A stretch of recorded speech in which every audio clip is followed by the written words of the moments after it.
or feeling like we can walk into a classroom and learn, or whether or not we're overly concerned about what people think about us, or both, right? It could be a mix.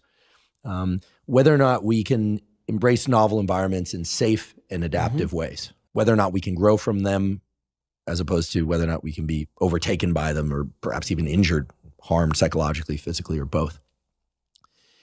Anxiety to me is a very basic function. I think about it in terms of the autonomic nervous system and degrees of excitability and et cetera, an ability to sleep at night, an ability to wake up feeling reasonably good but not have a panic attack. But anxiety to me does seem like a key node in all of this, meaning, most people, including myself, I don't walk around thinking about my character structure. I don't walk around thinking about how I'm going to behave in a bunch of hypothetical environments. I think about the fact that most mornings I wake up and I feel pretty good. To be quite honest, not as good as I would like to feel. And not necessarily because anything's wrong, but because I think I'm wired to be a little bit more on the anxious side and to predict what's going to happen next and what needs to be done. And so until I'm actually engaging in certain behaviors, that anxiety hums a little bit high for me. The gears turn a little bit faster perhaps than I would like when I wake up in the morning. But once I engage, I feel like the speed of that gear turning matches the demands of life pretty well. And I feel agency, okay? So if you don't mind, could we explore this feeling of anxiety or lack of anxiety that I think people are pretty familiar with within themselves at different times of day and under different conditions? Because to me, it seems like an interesting lens to explore this notion of character structure and defenses. Is anxiety a healthy defense or an unhealthy defense, or does it simply depend on the circumstances? Well, we all have some degree of anxiety in us, right? We all have some awareness that we're navigating the world and not everything is perfect, right? This is not nirvana. So there's some anxiety within us. And the thought is that anxiety can keep us vigilant about the things we should be vigilant about, health and safety, right? But that too much anxiety then becomes counterproductive. And we can look at this in a very regimented way, right? So some anxiety makes sense, right? It keeps us being careful. Because you're being careful as you're pulling out of a driveway, for example, right? So, okay, it can be absolutely fine. But let's say you bring something to clinical attention that isn't absolutely fine, right? Let's say I didn't know you and you come in. We have the example that you used before, where you walk into work and there's a group of people that you know well and like, right? Let's say you told me, when I walk in there, I feel very anxious, right? I don't feel like things are okay, right? So then we would go through it. We said, that's not good, right? Maybe it's impacting your professional life. Things are not going well. You really want this to change because it's impacting your life in a negative way. And we say, okay, let's look at that from the perspective of structure of self, right? So first, unconscious, right? Is it that just genetically are you built with just higher levels of anxiety, right? So we could learn, okay, have you always been anxious like this? Has this always been in your life since you were a little kid, no matter what? So we're looking for biological, nature, so to speak, variables. We might also look for things that have happened to you that are lodged in your unconscious mind, right? Is there trauma that you haven't processed, right? That now is underneath the surface, but is spinning off more anxiety, right? Let's say you tell me, oh, it wasn't that long ago you started being anxious. Did something happen? Did you walk into a group of people and, I don't know, you tripped and you felt bad about something, right? And then you get more anxious, right? So are there things going on underneath the surface that are impacting you? Let's look into that, right? Because that's the biggest part of the iceberg, right? Then your conscious mind, we could start thinking about, okay, what's going on? What are you actively thinking about, right? So this is where sometimes cognitive behavioral techniques can come into mind. Are you thinking oh no, I'm scared, it isn't gonna go well, right? Are you having thoughts? Are the thoughts then making you more anxious, right? What's going on in your conscious mind, right? I would also be very interested in the defenses around you. So for example, do you tend to avoid, right? Has this been getting worse for 3 months, but you just, your mind wouldn't acknowledge it, right? And by the time you have to acknowledge it, now it's really bad, right? Or do you not avoid and this just started happening and you want to nip it in the bud, right? So I would be interested in the defense mechanisms, right, that are girding your conscious self. And I would be interested in the character structure. What decisions are you then making? Are you going anyway?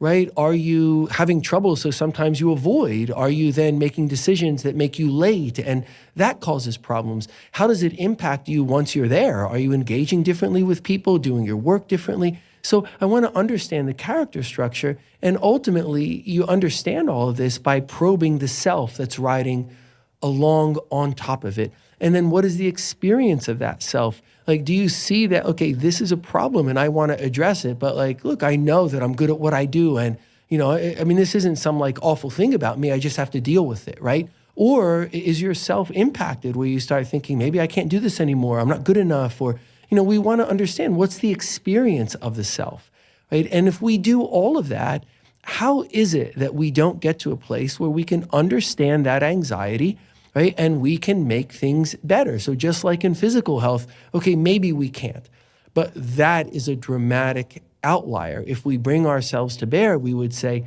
you should not have to have this in you, right? Because it is something negative. It is making unhappiness for you. It is taking away from empowerment, right?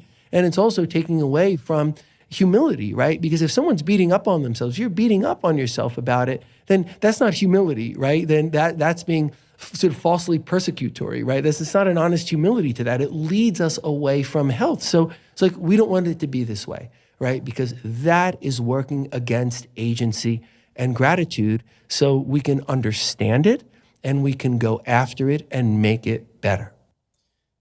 One of the most common questions I get on the internet, and I get a lot of questions, is what can be done to improve confidence? And I've thought a lot about that question and, what is confidence? In the context of what we're talking about now, is one reasonable definition of confidence our ability to trust our predispositions and our potentialities enough that were we to encounter scenarios A through Z, we feel pretty good that we would respond the right way, in a way that wouldn't threaten our conscious mind at a core level, right?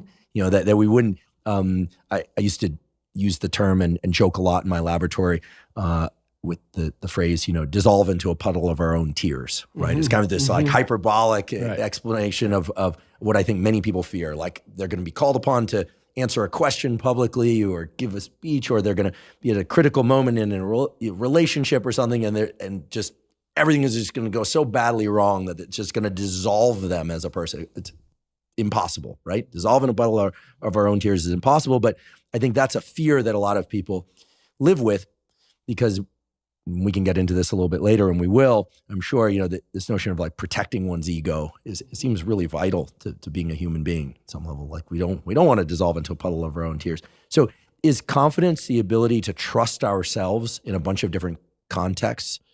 And at the same time, I do have to raise this notion of narcissism. I think, this word gets thrown around a lot lately, but it seems to me that any truly psychologically healthy person would also not want to be the idiot that thinks that they're better than they actually are. What are your thoughts on this? Well, I agree with the things that you said about confidence, except I would add two factors that I think are like really big factors, right? One being state dependence and the other being phenomenology, right? So think about the state dependence first, right? When we're talking about confidence, it's not uniform, right? Or it's not automatically uniform, right? So if you were to tell me, oh, I lack confidence, right? Then I want to understand, is that across the board? Is that a way that you feel about yourself? That like, I'm not good enough at anything, for example, right?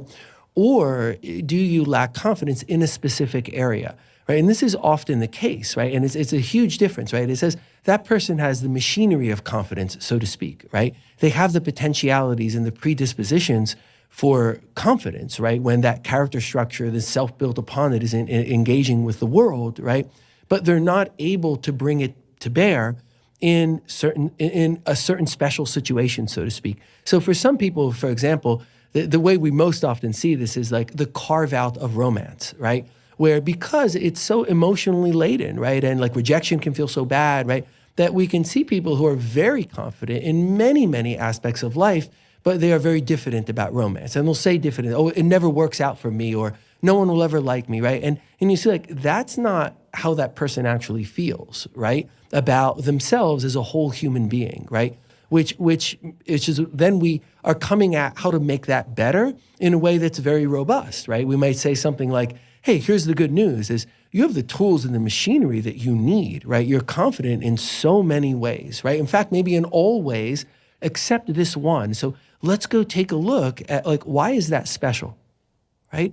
Where are we? We're back to, is it something in the unconscious mind? Is it something in the conscious mind about how that person is engaging, right? So we have to understand what the state is and if the lack of confidence is state dependent. If the person is not confident across the board, then again, we always go back to the same places to look, right? But then you might more think, okay, is there an impact of childhood trauma or early life trauma that took away from that person, their ability to gain confidence, right? Because if you have no confidence across the board, there's a deeper problem, right? Because there would be something anyone can be good at and feel confident in, right? So the state dependence is very important, as is phenomenology. So what is your experience of being confident? If you tell me, well, let's say in a different version of this example, you say, actually, I feel quite confident when I walk into a room of people. I say, okay, I want to understand more about that too, right? Because if I ask questions about that and you say, well, I feel confident because, look, I'm a pretty smart person. I can think on my feet. I can deal well with people. If something doesn't go right, I can recover from it. Like I've got, that's why I feel confident, and say, okay, that sounds pretty good. If you say, well, I feel confident because I know that I'm better than everybody, right? Now we have a problem, right? Right? Like that's not going to go well in other aspects of life and engagement. Like there's, it's not going to lead to humility and gratitude. Like so, where's that coming from? And again, maybe there's a deeper problem, right? As you said about narcissism, right? Which can be a reaction, right? Which is a reaction to vulnerability, right? So then there's what's called a reaction formation, and now the person is actually deeply diffident, right? But presents as very, very confident and with a sense of superiority. And that's not a recipe for happiness, right? So in approaching it, we do want to understand all the things that you said. What are the factors and the set of predispositions and the set of potentialities? But then what's the real world experience of that across situations? And what is the person's experience of that inside? Which is why if we're going to understand and help people, like that's the understand part, right? It's why the conveyor belt medicine, it doesn't work, right? In situations where we're dealing with human beings, like mental health, right? We have to understand something about people to understand whatever they're telling us means. Otherwise, you have no context, so you have no knowledge. Another very common set of questions that I get that I believe is very directly related to this is about beliefs and internal narratives. People ask me all the time, how can I change what I believe about myself? And they also ask, how can I change the script in my head? Typically it's how do I shut down a particular narrative in my head? This seems to fit very well in thinking about structure of self, because as you pointed out, the self or the structure of self includes the unconscious mind, what's going on below the surface of the water in this iceberg model, what's going on in the conscious mind, that the conscious mind is protected by these defense mechanisms that grow up from the unconscious mind. From that comes a character structure, and then this thing that we call the self. Right. But when it comes to beliefs and internal narratives, those seem to me like things that people are pretty well aware of. In fact, the very example that people are asking me this all the time, how to change beliefs, internal narratives, means they are aware of them. It also suggests that for many people out there, their beliefs about themselves and their internal narratives are not healthy, or at least they don't feel are serving them well, or that they are intrusive. I don't know how open people are about their beliefs and internal narratives when they come to you in your clinical practice, but if you could tell us a little bit about beliefs and internal narratives and whether or not they are important to rewire and reset. This part is extremely important, right? So imagine, for example, that I'm saying to myself over and over again that I'm a loser, right? Or I'm not good enough, right? I mean, imagine trying to go through life and someone else were saying that to you all the time, right? I mean, it's worse when it's inside your own head, right? So what's going on inside of us, our internal dialogue, our internal narratives are extremely important. And here's where we run into a very big problem is that we live in an era and in a culture that is very attuned to rapid gratification, right? And all of this that we're talking about can change, but it does not change quickly. And it's amazing to me when you'll see under insurance paradigms often, right? No matter what's going on with someone, they can have 10 sessions of cognitive behavioral treatment, right?